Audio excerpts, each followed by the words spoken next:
I'm Ryan Durbin from RD Ceramics, located in Highland Heights, Kentucky. And I'm Becca Otis with Five Lines Pottery, and I'm located in Statesville, North Carolina. And welcome to Wheel Talk.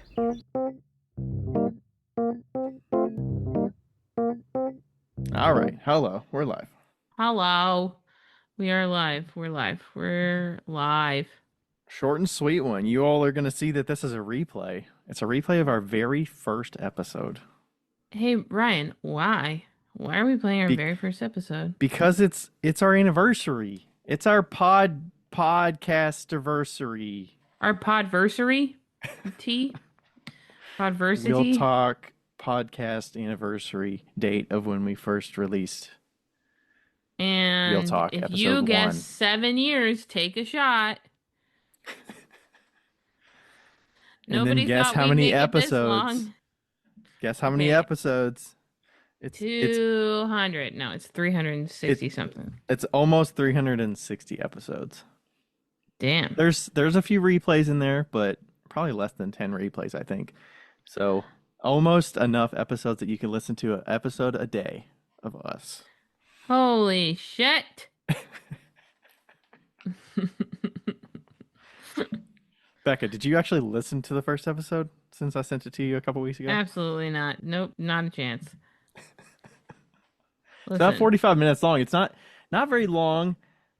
The episode's titled Motivation as a Maker. So it's kind of what motivates you? Where were you at? Do you remember what you were doing in August of 2019? probably like in the You know what city shop. you were in, right? I was in Monroe Yep. and I was like massively depressed and I was like, "Oh my God, I hate this." But at the same time, love this. And yep, and then trying to get through the day without like going to sleep, and then Ryan would call me and we'd have chats. And then Mm-hmm. we were like, we should just make this a podcast. And here we are. Yep.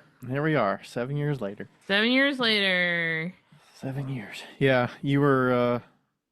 I think you were teaching some. It sounded like I was doing same old thing. I don't remember much about what was different in 2019. I was probably just doing the same old thing, shows, and I think I did talk about a show that I sold at, and I was, selling certain things and wanting to have the back stock of replenishing, and that motivating me to keep making new stuff and Yeah. all that. So I feel like not much has changed on that front, but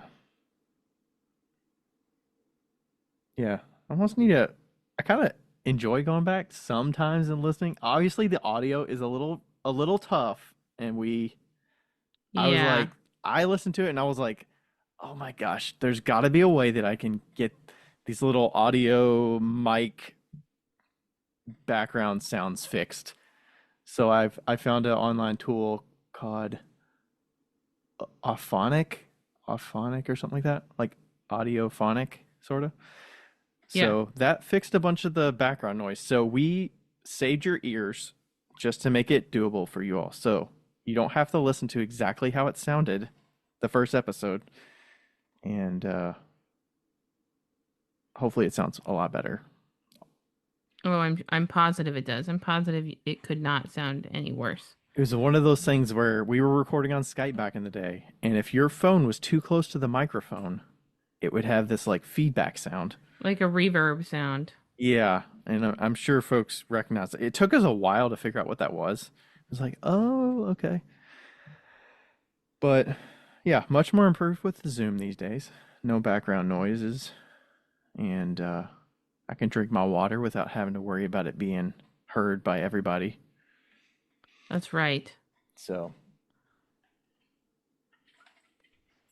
Except for you can hear it, by the way. You totally can. you just heard that? Yeah, I just heard it. What? As I say that, what the That heck? was I had to, amazing. I had to Okay.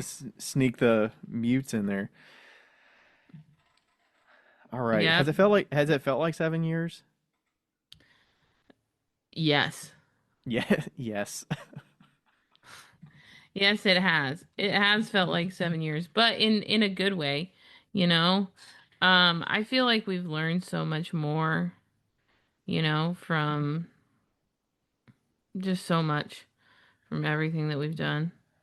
Yeah, I feel like we often have periods where we're like, are we going to run out of things to talk about?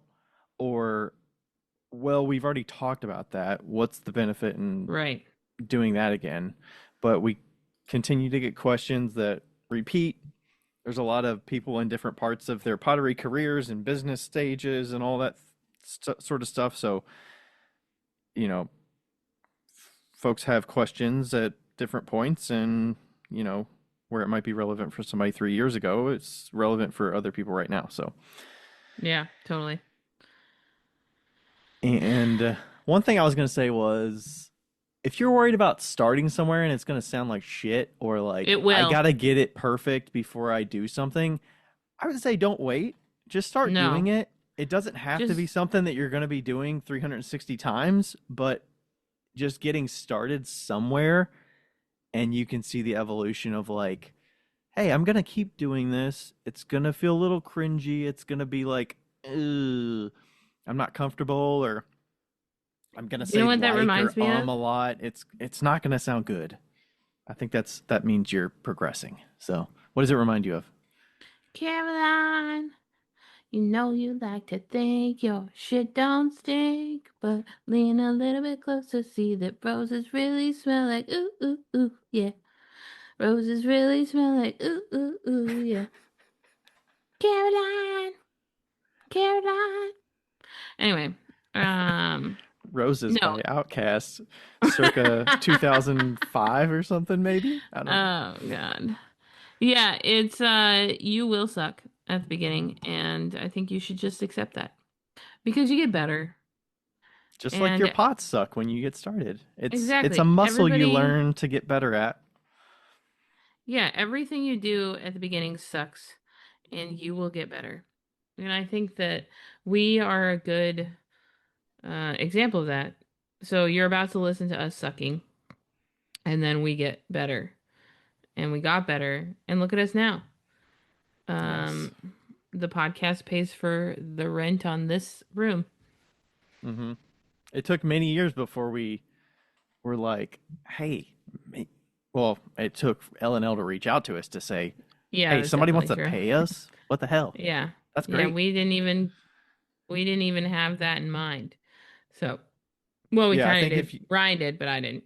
So, yeah, I thought maybe it was a possibility, but I think if you lead with something as, hey, I'm going to start a YouTube channel because I'm going to make a certain amount of money, and then I'm going to, your decision making might be different than if you mhm. lead with, I'm going to do this because I enjoy doing it. It's probably going to be a little weird. I don't exactly know what I'm doing. That's to be expected.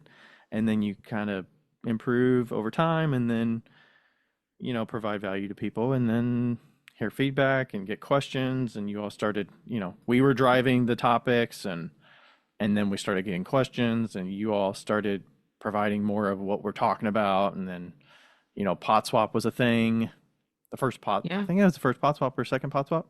Oh, we did the Yep. first pot swap in 2018. So it looks like, um, so yeah, it's just Pot kind of, Stop was pre-podcast. then we started doing interviews. John Schmidt was the first interview back in episode 14. Wow. Mm. And I did that with him in person in Yep. Columbus. So Ryan's secret crush, man I crush, want to see if I John could get Smith. John back on here soon. He's I've been trying to, he's been a little elusive lately. He's been a busy man, so Well, we shall see. he's got like 5,000 kids and He's got four like kids, and he just did a big pottery event, and biking yeah. and running a business and You coffee know that shops and all that stuff. I still haven't listened to that episode. I don't Most think of you're the gonna listen episodes to that episode. No, I won't. Most of the episodes that are like if Ryan did a interview or something like that, I never listened to because I just couldn't like I don't know. I don't like I'm gonna You be edit honest. the episode and get it ready with the ads or whatever if Yeah. we have ads on it, or the intro outro, but you're not listening Yeah. to the I'm meat of not it. really listening to it and I admit that and I accept that. Also, I don't listen to podcasts about pottery. I listen to podcasts about like mental health and business and history and science. So Hmm. that's where I'm at. Yeah. Yeah. these podcasts are not for us. We're talking on them, and then it's for you all. It's So for you. we've already said the things. I mean, sometimes I Yeah. will go back and listen to certain interviews with like Heidi or whoever, and then I'll be like, oh, I should like kind of reinvigorate something that I was thinking, but kind Yeah. of tend to forget about what with so many conversations happening. But Yeah.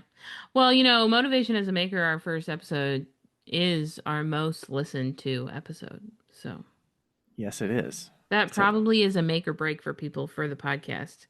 And so, I feel bad because they just me start. too. That's just how the podcast readers feed it. It's just like you're gonna Yeah. start with one. The number one after 360 episodes, Oh, let's go back to one. it's like why don't you show them the most recent? I mean, I think you can sort it that way, but ooh, Yeah. whew. All right. Well, Rough. hopefully y'all enjoy it, Yeah, we hope so. and if you don't, just Just don't listen. just don't listen. But maybe you'll We'll listen be to this back part, next and then week. you'll be like, okay, okay. Yeah. But it just kind of fell the right way. So it looks like we also did a little recap of that motivation episode on A couple years ago. 107 Motivation as a Maker Take 2. Yeah. That was in August of 2021. So that Yeah. was yeah, that was 2 years in. So That was right around when I lost every single episode that we'd previously recorded. uh, well, the thing is these questions are like evergreen. They never go away because we just got questions about how do you get out of a pottery rut or what yeah, what keeps you going and stuff like that. And people stop and start all the time. So it's it's true. gonna continue to be top of mind for people. So Yep. Yeah. Well, Ryan, let's end this with something. Let's end this with a question about the last 7 years. Um, for each other or for the listeners? yeah, for each other, Okay. but something not serious. It can't be serious. No seriousness. We don't need that in our lives right now. Um, Ryan, uh, what is your least favorite part about the weekly routine of the podcast? Top of mind was just less studio time because it's right after Yes, work. So, well, it's we've true. shifted over time. We used to have it at like 9 at night, which is I could get some studio time before, Yeah, and then I just set aside time to be ready to record at yeah, 9 o'clock. But these days, the last I don't know 3 years, 2 years, 3 years, yeah. It's been at it's 5:30 been pretty much 5:30 right after work. So because we've been in the same time zone.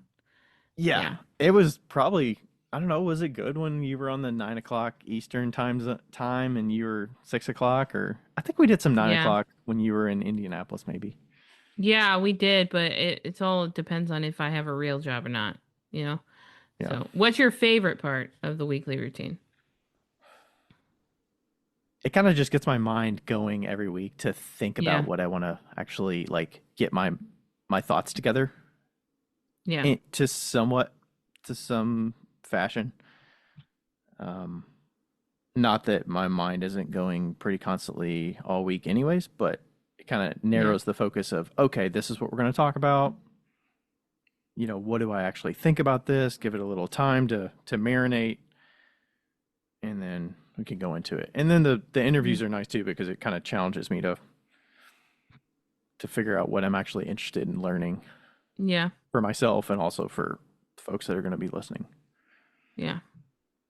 So, my question for you was going to be over the years you've been in so many cities and studios, what is your favorite studio that you've made pots in during the 7 years that we've Well, been your question was doing this? 25,000 times better than my question.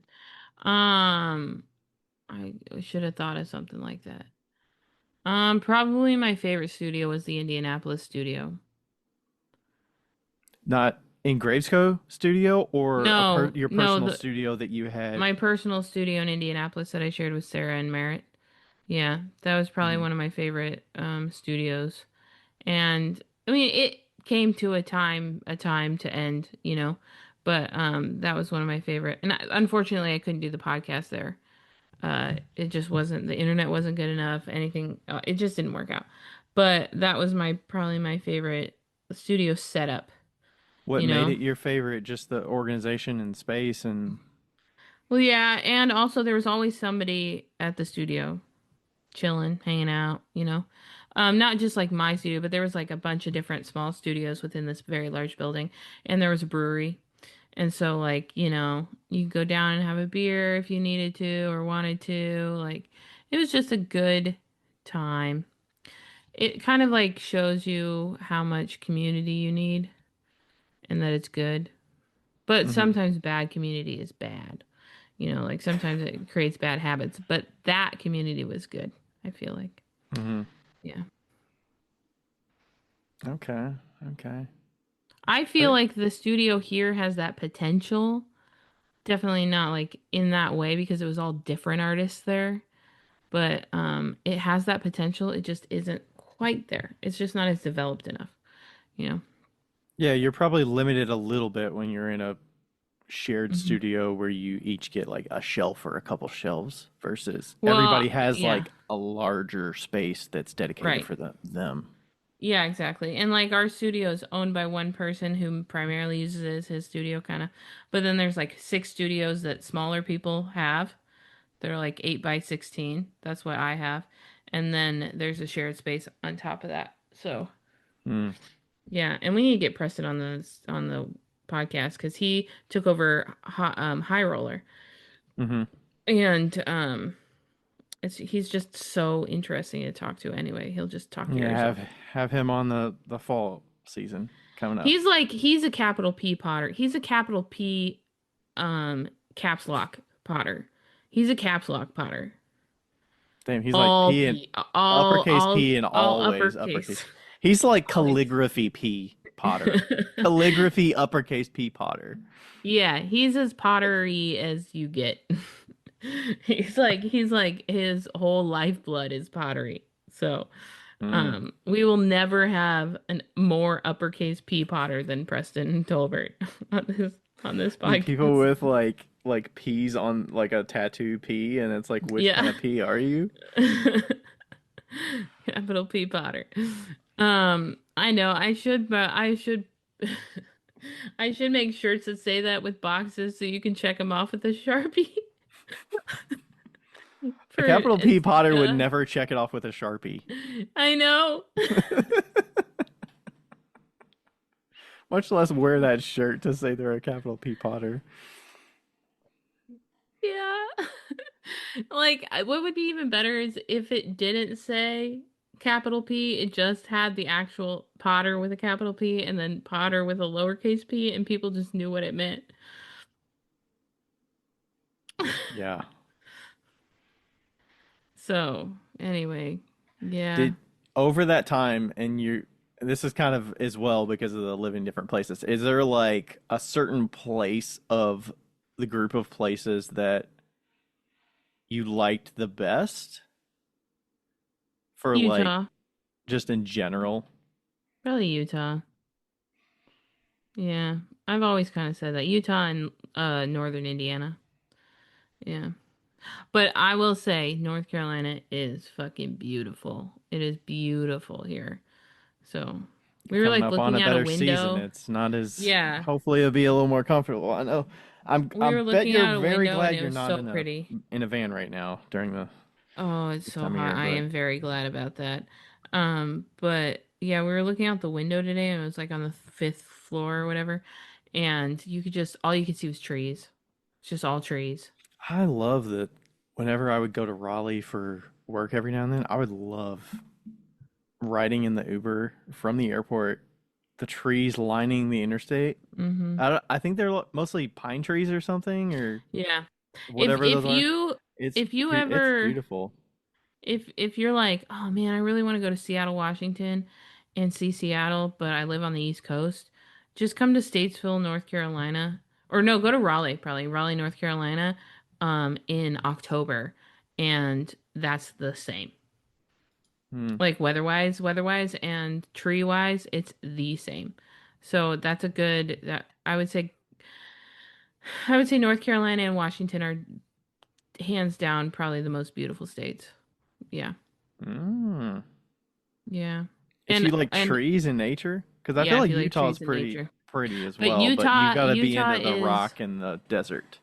Utah is a 6 feet back sort of beauty, and Washington and North Carolina are like in it sort of beauty. You know, Utah, you have to understand that 10 different rocks make it beautiful, not just one. Okay, I didn't know what you meant by 6 feet back. Yeah, you got to look at it from afar as opposed to up close. Mm, okay. I told Cheryl that. Cheryl Krebs, she was like, "It's so ugly here," and I was like, "No, no, no, no, Cheryl, you're not looking at it right." Yeah, you're sitting at a lunch table out the back of the conference center at Claycon West, and I'm looking at the mountains in the distance. Yeah, Clear sky, January afternoon, yeah, sunny day. Maybe yeah, I'm a little bit, it's biased. a little going from a gray Midwest winter Yeah, to sunny Utah in January. So it's a little bit biased there, but yeah, it's pretty nice. yeah. All right. Well, yeah, we should probably let them just listen to the episode. Yeah. Enjoy. Thank you all for Enjoy. listening. Thanks for the 7 years. And Yeah, we'll keep going. Thanks, everybody. and we shouldn't say bye because we'll see you later, We'll see you later. or hear you later, smell you later. Okay.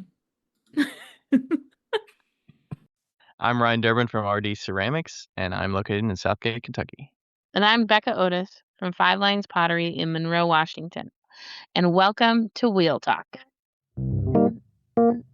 Today we were going to talk about motivation and getting us in the studio, or just motivation in general. I don't know how far we want to go Yes. with either side of it, whether it's, a lot of creatives maybe have lack motivation to get in the studio, or they, you know, get inspired by other people. They get a lot of work done, whether it's like seeing social media and stuff like that, or I don't know, just having a long list of stuff to do and that motivates you. Some Right. people, maybe. I don't know. Or if something doesn't motivate you at all, like what Right. if you're not motivated ever? Yeah. I think it's just a personality thing where some days you just like need the recharge and you need to do nothing. I'm not that Yeah. way. My personality is I feel guilty if I'm not doing anything. I do too. So I feel like I could be doing more with my time, and it like kind of eats away at me. Yeah. My friend yesterday, or not yesterday, like a couple days ago, we were talking about like taking an entire day off, which I haven't done in a long time. And she was like, Becca, do you even know how to take a day off? Like, do you even know like what to do? And I was like, no, like I don't really. Um, I think I do, but it would be tough for me. I don't know if I've ever in the past 5 years taken a day that I didn't do something with pottery. Oh no, that's a lie. I was like on a cruise and I couldn't do anything. Right. I was gonna say, didn't you just go on like 2 vacations earlier this year I was working the entire within time that like I had. 14 days or something like that? You went on 2 vacations? Oh yeah, no, it was insane. I went on these vacations. One of them was a work vacation. One of them was a like me and my friend just went to New York, and the other one was a cruise, and I was with my mom and my sister. So but the cruise, I couldn't do anything because I was gone and there was like no Wi-Fi. And everywhere else, I'd be like on my computer, like doing things or researching things or, trying to figure out how to start a YouTube channel or whatever. So do you feel like when you travel, you utilize that time because you keep that in your mind that because I'm going to be gone, I can utilize it to do some digital work or computer work that Yeah. I usually don't have time to do and time to focus? Yeah. I think that whenever I'm like gone, all right, sometimes I go to, LA to visit my friend or whatever, and I use that to be like, oh, I'm going to upload every single piece that I have and try and sell it online. And then usually I fail. But Yeah, there's always like an alternative goal when I'm somewhere else to like do something work-wise. I don't always Yeah. succeed though. You have a much higher motivation like motivational drive than I do. I think part of that has to do with the fact that I do this every day all day Yeah. and you're still you still have the like oh The my god, I night love weekend clay. hustle and stuff. Yeah, like you love clay, which is great. I And I still think like clay. I don't know, like it's starting to I feel like I definitely overcommit and say yes a lot. So um I think there's always going to be the motivation to get in to the studio because I am so like overcommitted on a bunch of different things. And I think that also helps push the motivation because Oh yeah, overcommitting is good. It's not, but it is. I mean, yeah, I mean, and then I'm one of those that like if I have a bunch of stuff in my inbox for emails, like I'll leave them on red until I address them. I'm not somebody that lets the thing fill up.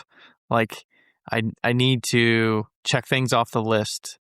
Yeah. And that part of my motivation is to be filling out to-do lists and crossing things off. I feel like I'm good Yeah. at that. I don't know if I always put a lot of the forethought into should I be prioritizing these things that are on the list? Because it seems like sometimes I could lower those on the priority list and be okay with letting them not be checked off. Oh, right. Yeah, I know. Um I'm a big list maker as well. I'm not a big list finisher. I I like write the list and I like have this insane list and then I'm like, okay. But it does help me to like get it all out. And I learned that from a past job actually. I used to remember everything and now I don't remember anything. And so I have to write it down or else I'll forget everything. And also I like if I don't have that list, then I'm a hopeless. I have like 7 different of the same lists in my studio right now because I have Are I they have like in 4. different formats where you like write one on your Mhm. notes of your phone or reminders Yeah. and then you have like physical lists and then you have like Yeah. a whiteboard list that you can like Yeah. erase? Yeah, I have like a one on my phone, one on a notepad, a graph notepad. It has to be graph paper, and then another one that I wrote down when I was at the wholesalers, and another one that I wrote down when I was at a different wholesalers. Cause like I have 5 different wholesale orders right now that I got Yeah. all at once, so I'm trying to get them done. And it's just been so tough. And actually in the last 2 weeks I've had no motivation at all. And then I started taking zinc and magnesium and caffeine pills. And now I'm doing fine ish. So do the caffeine pills help with the motivation or do they just allow you to push through your tiredness? It allows me to push through the tiredness, and I don't take them every day, and I always take them on, like, a very full stomach. I don't drink coffee or drink tea, so Right. there's no caffeine that goes into my body at all. Um, and, you know, in the past couple of years, I've, like if I'm having a really tough day, I'll, like, go get a Red Bull, which is so bad, and I was like, "I'm not doing Red Bull anymore." So, because that's like, those are Yeah, those I'm not nights an where you're like, energy "Shoot." Yeah, I'm like, drinker. well, I started drinking Red Bulls because it was literally the only thing that got me over the pass when I go to my shows on Friday morning because I leave at 6 AM and I have to Right. drive 75 miles. And so it was the only thing that got me through the pass without falling asleep because Yeah, that's I'll like tough. yeah, I'll start to get drowsy and then I'll have to pull off and take a nap and then keep going. So Man. that's why I started doing Red Bulls. And now I've switched to caffeine pills. They're healthier for you Okay. because they don't have the added sugar or anything like that. So, but in no way am I addicted. In no way. Yeah. I've had like 10 total in the past. 5 weeks. So is it like one pill replaces like a cup of coffee on Yeah. average? Okay. Yeah, I think, or maybe 2 cups. It's 200 milligrams. Okay. Milliliters? Milligrams. Interesting. So, yeah. But that's actually been helping. And I think it was the magnesium and the zinc. So, obviously, I'd like to not take caffeine. But, Yeah. so that's my motivation. Yeah, I think my motivation is more, I don't know, it's more long term. So I'm Yeah. always like, I'm all about the long term process, and I know it's a marathon, so I'm gonna get to full time someday. And Hmm. that's my motivation, that I want to put in as much time as I can outside of work to build those skills and build the efficiencies in the business, so that when I do need to rely on the income and like how to handle like a big order that comes in, or if I'm at a show and I sell like this past weekend I sold 2 stacks of sets of 4 bowls. Like, do I have a back stock of bowls ready Right. in preparation for those selling?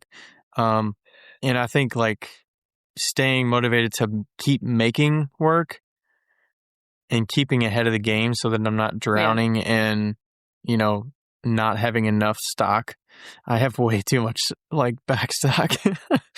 And I don't know if that's a glaring issue, that I spend too much time making, and I should take, even 20% of the time that I'm making to actually focus on selling it more. Yeah. But that's kind of like my sweet spot of like what I enjoy doing.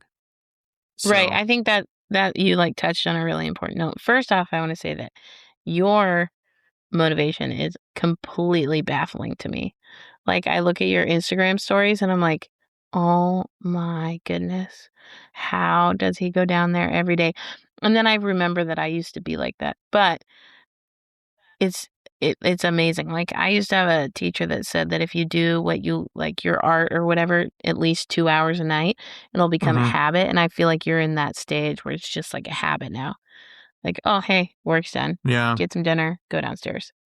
Like, that's it. that's a little deceiving. It's not every night, not anymore. Whatever. And Not every night. no, it, Are you lying to us, Ryan? no, no, it's not. No, every day that I do my stories and I show like what I did, I was in the studio that night, but Yeah. like on average, I'm not really in the studio that much on weekends, Right. unless it's like in the winter. I don't count weekends for you. I think it's Oh, okay. impressive that you do it every day in Oh, a week. oh, okay. Okay. Then I mean, it's pretty much every day then. Mhm. Mondays I'm teaching and stuff, so, and then Mondays in the future are going to be, I'll be doing teaching for right after work, and then we'll be doing podcast stuff. So like Yeah. these kind of things are going to thin out my time. There's only so many hours in the day after work outside of the 9 to Yeah. 5 that are already dedicated. And then it's like, what do I do with those hours? So some Yeah. people like to just sit around and watch Netflix, and some people like to make pots or do whatever, Right.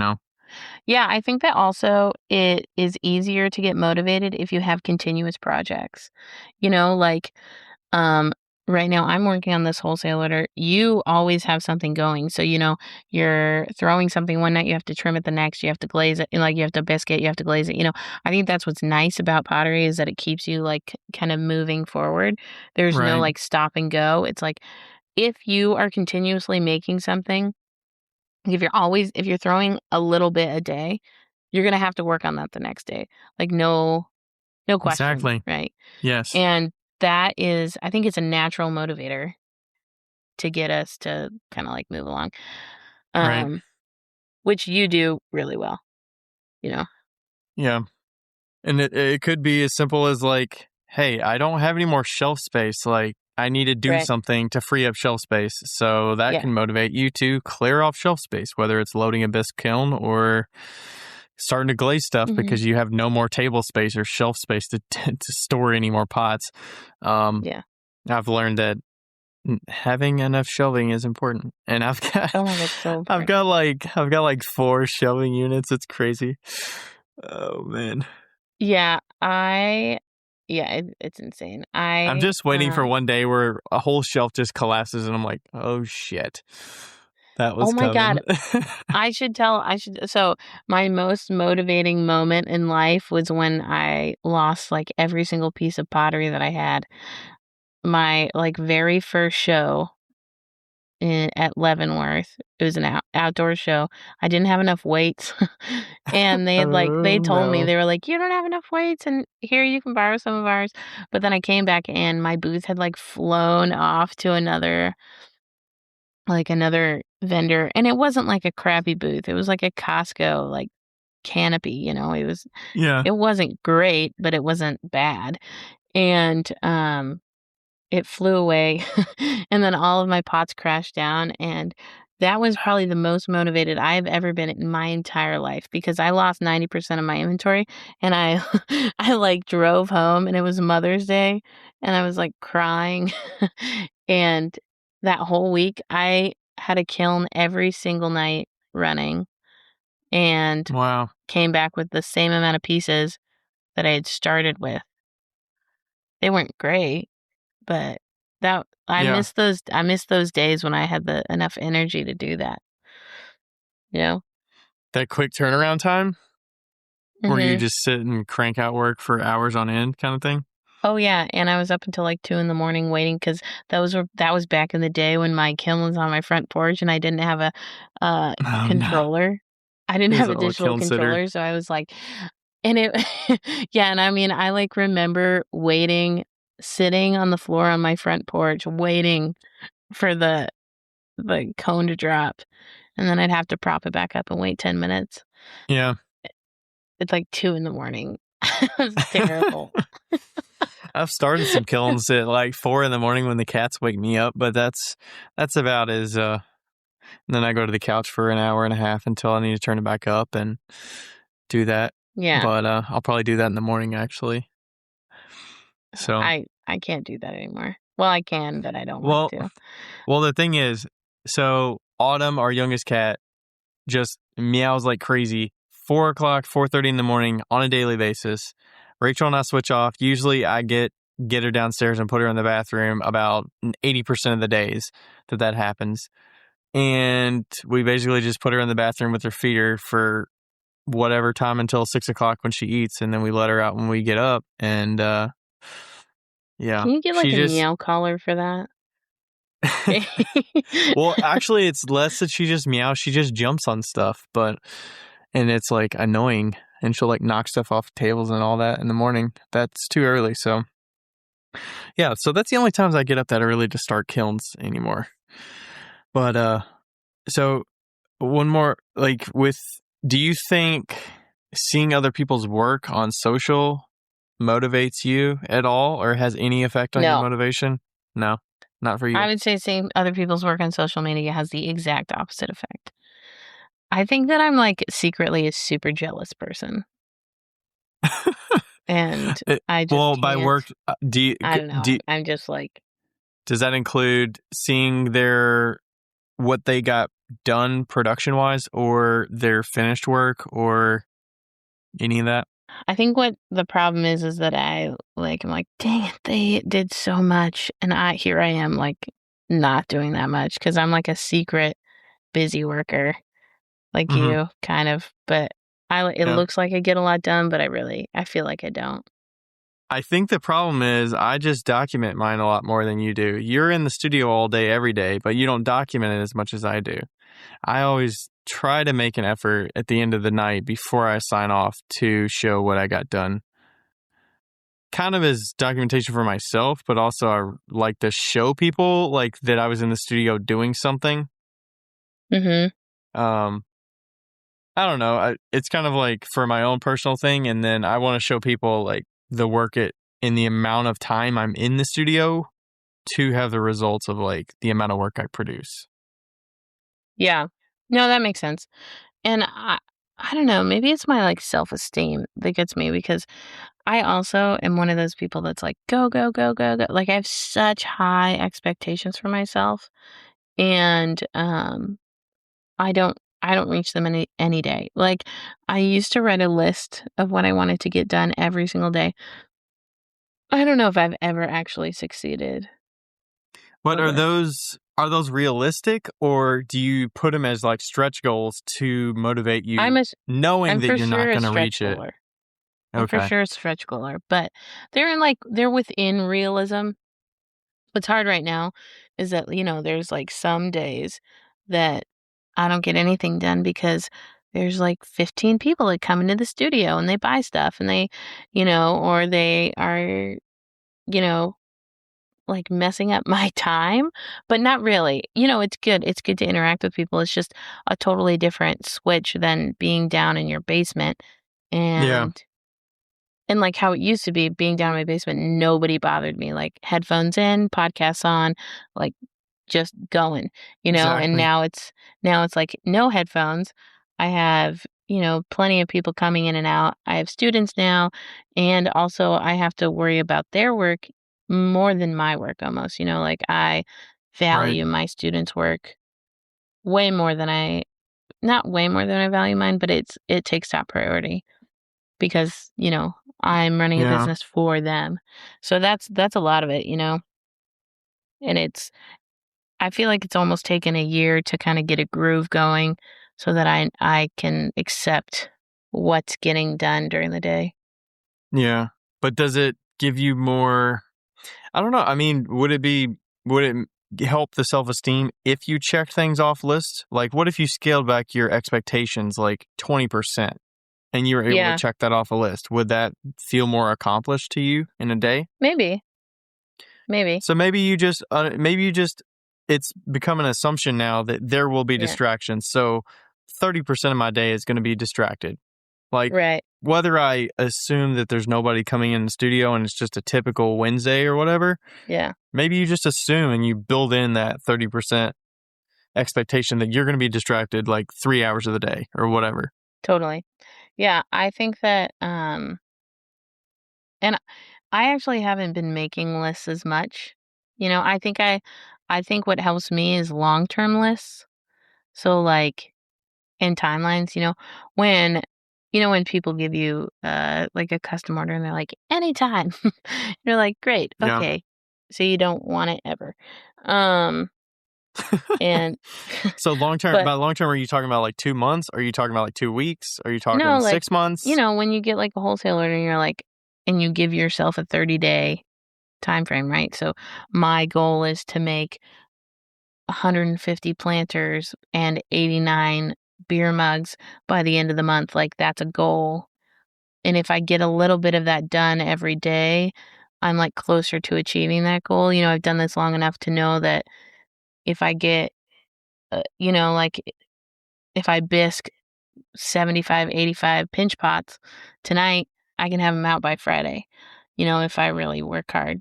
And so I think it's more like knowing your time frames and making long-term goals and being like that's what's been helping me recently because it used to be short-term goals were good, like daily goals, and now it's almost like weekly, monthly goals.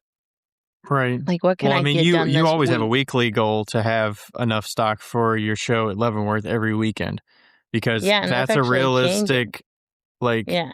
you have that every weekend. You have to get a certain amount of stock. Like, that Yeah, doesn't and change week to week. right, it doesn't change week to week, but it is changing on what I'm accepting as like new stock. I have significantly less stock up in Leavenworth this year because I'm trying to make sure that I even out my priorities. You know, I don't want to burn myself out. I want to make sure that I have enough stuff for to sell. But if I don't make enough stuff to sell that week, I'm not going to beat myself up because at the end of the day, Leavenworth is an extra, right? That show on the weekend is an extra. It's not the main, where it used to Right. be the Okay. main goal, and now the shop is the main goal. So Okay. And you don't see, you're no longer in the camp that if you do not get inventory made to be sold that will sell or has a good potential of selling, you don't feel as guilty about missing that opportunity, that business opportunity to have stock that is going to make you money. I'm trying not to feel as guilty. Okay. Trying is the operative Yeah. word. I mean, do you so you get checks every week. Do you get itemized things about Mm-mm. what sells, or do you have to keep track of that yourself? I keep track of that, and no, I don't keep track of it. I what I do, I'm like, it's so funny. My friend was like, "You're so high tech, and you have a freaking notebook." And so I have like a leather notebook, and all I do is put in the amount that I sold it for. So like the dollar amount, and then I just do a list of the dollar amount, and I add those up to make sure that my check is correct at the end of the week. And Right. I don't put the product down. I tried that once. I have so many different items, and it's Yeah. so hard to keep track. And a lot of the painters do that, but I am pretty good Right. now. If I see a total, I have a really good memory too. If I see a total, I'm like, oh yeah, that was this, that was this. Like that was Yeah. like if I see 520s, I'm like, oh, those are all garden stakes. I Right. know what they add up to. Yeah. Exactly. So, I think I have that same kind of thing. Like nothing shares the exact same price.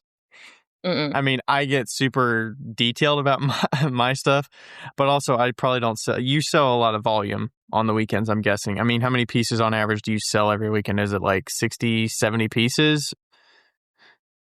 I don't know. I mean, yeah, probably like I sell one of Probably my more than biggest that. sellers If this you're year talking is about these. pinch pots and garden Right. stakes, you're Like probably selling like 100 pieces or something like that. yeah, like pinch pots I sell in sets of 3, garden stakes I sell in sets of 5.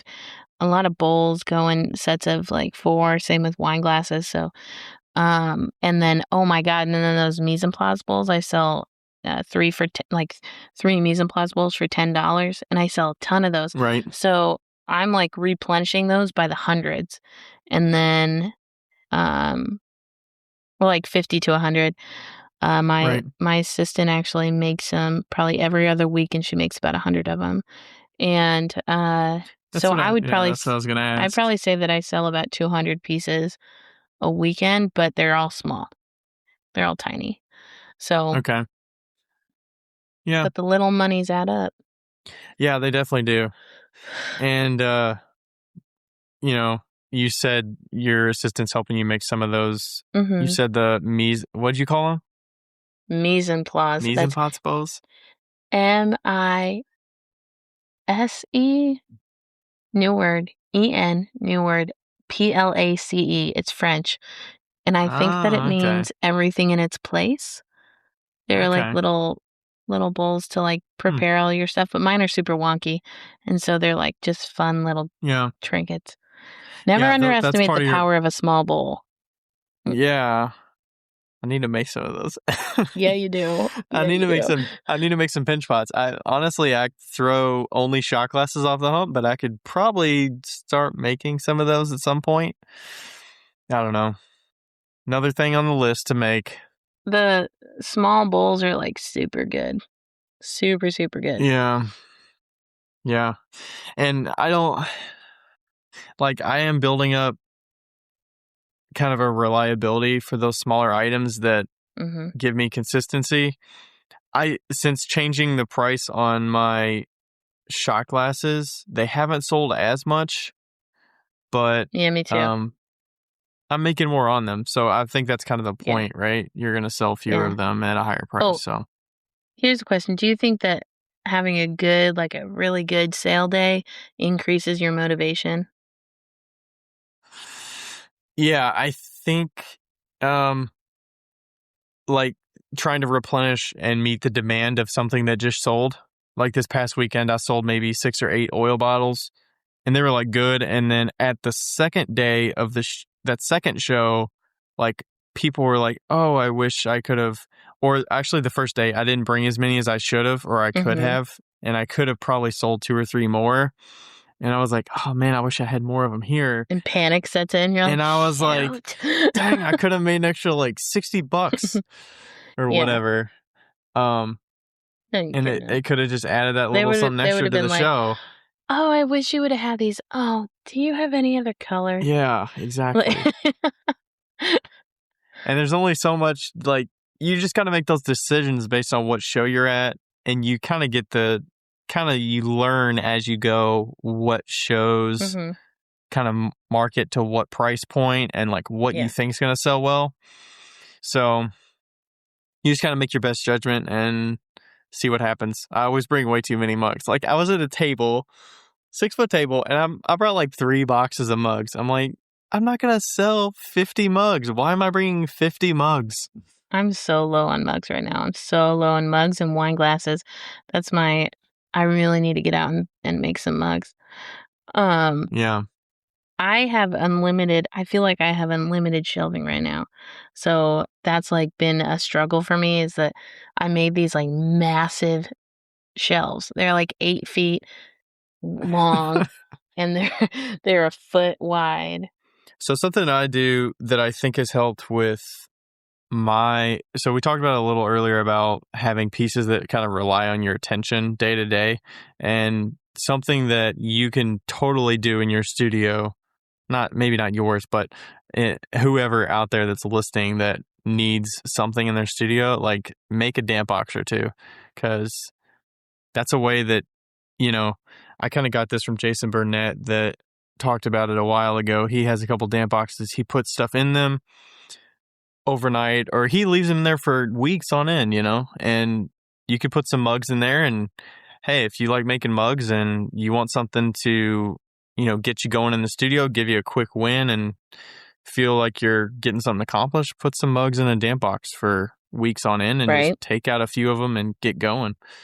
I still have mugs in a damp box. I'm pretty sure they're probably disintegrated by now. They've been in there for about 2 months.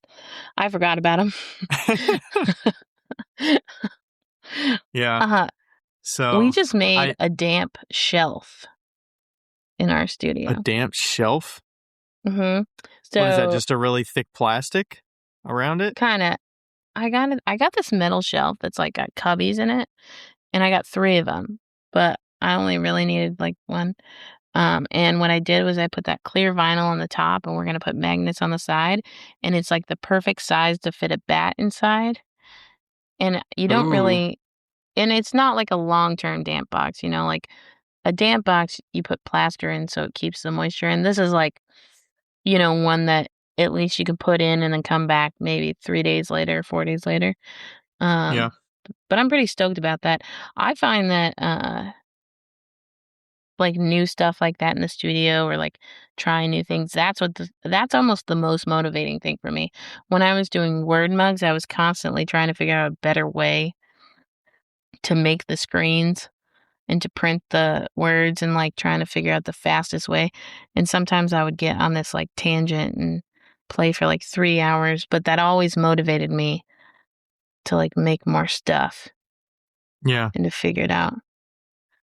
I think tests are really good for that. Yeah. I did so I started making a few teapots when was it? Over the weekend maybe? I don't know. I kind of lost motivation now to finish them though. Then don't. I think that I've got them there and I'm like, I've got the body forms. I've got a few spouts that are already made, but some of them are drying out. Spouts aren't a big deal. I can make a few more spouts. I do have the lids ready, but they need to be trimmed. And like, I've got a couple per body. I should have just probably focused on just getting one of them made. Yeah. I made 4 bodies and, 8 lids and like 7 spouts, and it's just a lot. And I was like, oh, I've got this clay and I'm ready to go. Like, it's the amount I need to make some. And I was like, let's get started. I had a goal to make a few teapots this year because I don't normally make them because I don't like all the steps that goes into it. So they're just kind of sitting under really thick plastic for the last like 5 days probably. And yeah, I've kind of lost the motivation. I've never made a teapot that I liked. So I don't make them. Yeah. I just buy them if I need to. I think it's important to make things that you want to make, right? That's what we lose. I know as a production style potter, that's something that you lose. I'm lucky in the fact that I really like making the things that I have to make the most of. Like I really like making pinch pots. I really like making wine glasses. I like making the body of mugs. I like making certain things over and over and over again. But when I'm making stuff for an order and I'm like, God, I don't want to make this, it just like squashes everything that makes me want to finish. I hate glazing. That's where I like hit the You hit a the head. wall. If I had yeah, if I had somebody to glaze every single piece for me, I'd be in hog heaven. If I could just make and like throw and and then somebody else glazes everything. Oh my God. That'd be amazing. I'd like to get to that Well, point. you kind of collaborate with Andrew, right? In your studio, you make a bunch of does he glaze them? He does glaze some, yeah. Okay, so So you get to make he, a lot of pots, but you still have a lot of inventory that you have to glaze personally because it's not the same as yeah, all of I that kind of work. do. I've actually been really lucky this year, and I had a lady that came in and wanted to do work share with me, like work trade, and she ended up glazing most of my stuff, and it was great. It was awesome. And that was super, super motivating for me. And then I actually recently lost her. Like, she got a full-time job, and so she's not coming in regularly. And I like tanked. I'm getting back up there, but I tanked. And then Yeah, Andrew actually said that he'd help me glaze um, on Tuesdays. So I'm lucky, my best friend, he uses half of my, not half, he like a quarter of my space to pack and ship stuff out. And so we kind of like trade a little bit. right. Yeah, I think you hit a good point about focusing on what you like to do and like offloading or outsourcing the things that you don't like to do. I'm a huge proponent of that, especially when I Yeah. have only 6 or 7 hours a night for a select number of days. Like, I have to enjoy what I'm doing, or else I'm just going to like feel like I'm obligated to do all these things that I hate doing. So that's when I started paying an assistant to come wedge clay for me and mix glazes. That's kind of the extent of what she does for me, Yeah. but I think it's totally worth the money. And especially when I'm not relying on that money to do other stuff for me, like all that money that I make goes back into the business account and it doesn't go anywhere unless it's paying for expenses. So, I'm more than happy to use that money toward making me more efficient and actually just focusing on making a lot of work. Yeah, totally. So, Yeah. I just recently had like 750 pounds of clay that was kind of like not great. And I just like, yeah, instead of me pugging all of it, I just asked a friend, her daughter came over and she pugged like 600 pounds, no, 500 pounds of it. And I was like able to do other things. And yeah, I think that as artists, uh, it's such an emotional thing. Like, I don't have this and you don't have this, but this is my assumption that when you're an artist, you're so emotionally attached to your product and to the entire process. And so maybe you feel like y- you're not doing the whole work if you're like paying somebody else to do part of it. Like right. Like, how can like you put your name on that if you're not doing all of the work? right. And that's also another reason why I've never used, you're different than me, but I've never used my real name as my business name. My business name is Five Lines Pottery. And that means that Five Lines can incorporate anybody I want it to be. Like my assistant makes all of the mise en place bowls. She also makes a majority of the garden stakes. And but I'm instructing her and I've taught her how to do that. I think that it's really hard for artists to let go of the not important things, and I think that's also when the bridge between when you're an artist and when you become a business. You know, that's a business Right. practice is designating work for different people, and when you're an artist, like, it's all of you. But you know, I think especially in clay, I see this up at the park because there's a ton of painters and a ton of photographers. and then there's clay, and then metalworking and jewelry. So metalwork, jewelry, and clay, we all have to do pretty much the majority of our work by ourselves. The metalwork he has stamps, so he can stamp out everything, but he still has to put everything together. The Right. painters and the photographers, they use printers, and they're still considered artists. You know, they use printers to print all of their prints. And here we are doing everything by hand. It's like, it's not fair. That's not fair. Why can't I pay somebody to do the job of a printer? You know, like why can't I pay somebody Right. to do something that a 12-year-old could do, but everybody loves it? Why can't I pay somebody? That's like seems completely normal, you know? But it's taken a Right. while for me to get to that point. Yeah. But I think there's so many parts of the ceramic process that there are things that you can offload that don't take the Mhm. creativity and the individuality out of the thing. Like, you don't physically have to load the damn thing in the kiln and out of the kiln. Somebody else can do that, and No, nobody's going to yeah. know the difference. Somebody can wedge your clay for you. Somebody can mix your glazes for you. Somebody can glaze them for you as long as they're doing them kind of to the results you like. I Somebody can mean, do with your social pottery, media for you. exactly. I mean, it may not come out as your exact voice and what you want portrayed. It's hard to say, like, I want this specific thing portrayed. But if they're just doing it to get your work in front of people to see and the voice of the captions and stuff is not that important to you, I mean, there's businesses that have teams of people that run all that they do. So, like, being one person, focus on what you like. I like the Yeah, documenting process, so I'm going to put a lot of focus into that, and then making pots, and like I don't like other areas of it, so I'm going to offload that. right. Like, I hate photography and well, I mean, I like it for having content for social, but like I'd rather do stuff raw and not like posed or like all that kind of thing that makes it less authentic. Right. So I'm trying to make that work for me a little bit in the future with doing photography for listings, but not staging it with like a gradient or a Mhm. tabletop that looks all posed, because I hate that part of it. I Um, think we had talked about, didn't we talk about maybe you doing just like holding out a piece in front of the kiln like you do your normal stuff? exactly. Yeah.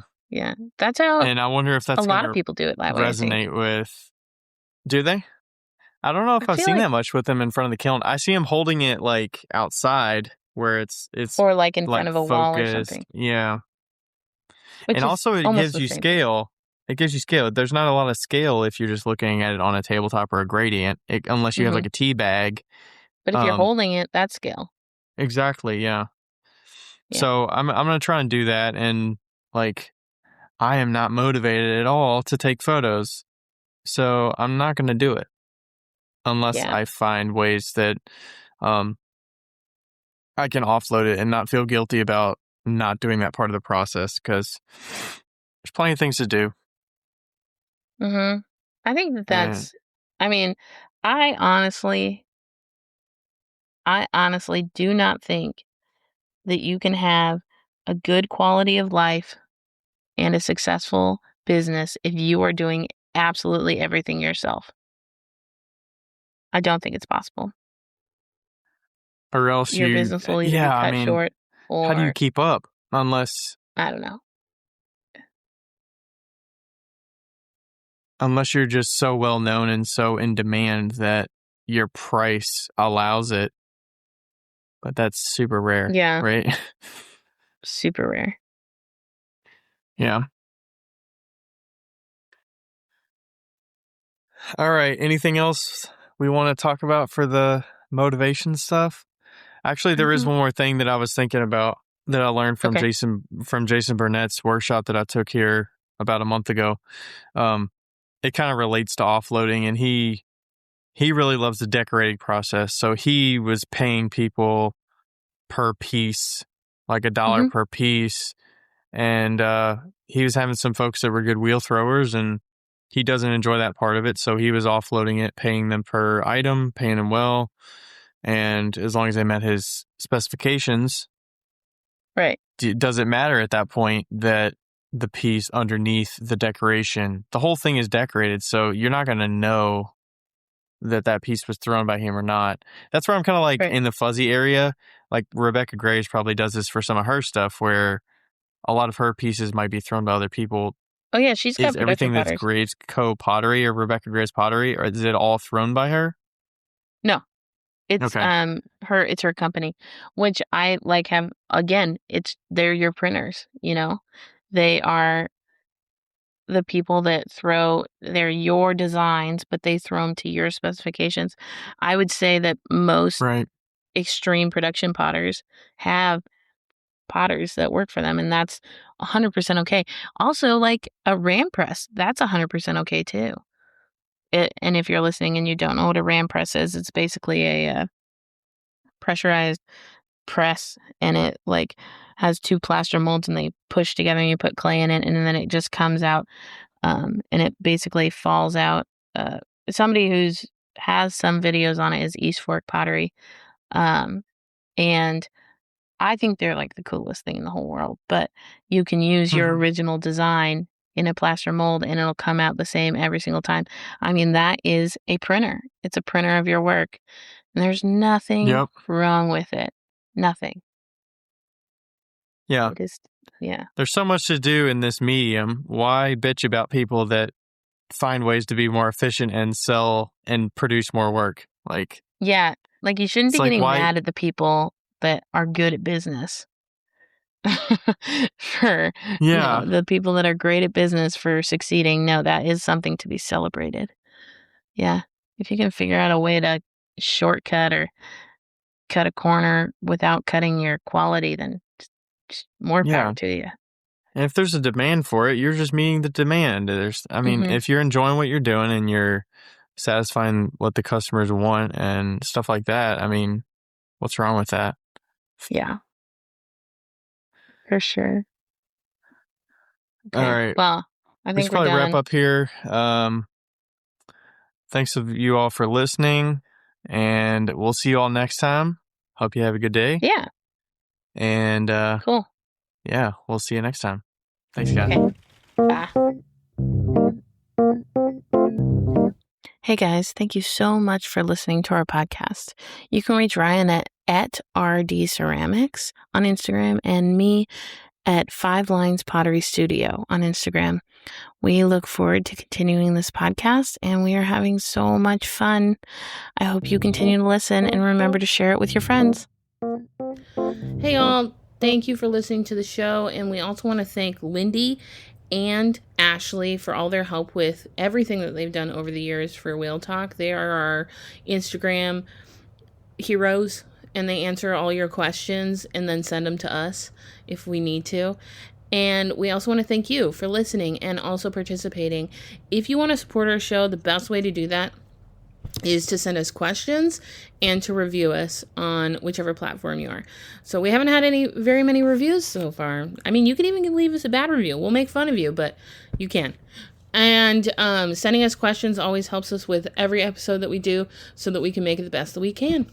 I hope you enjoyed the episode today, and I hope you enjoy this season.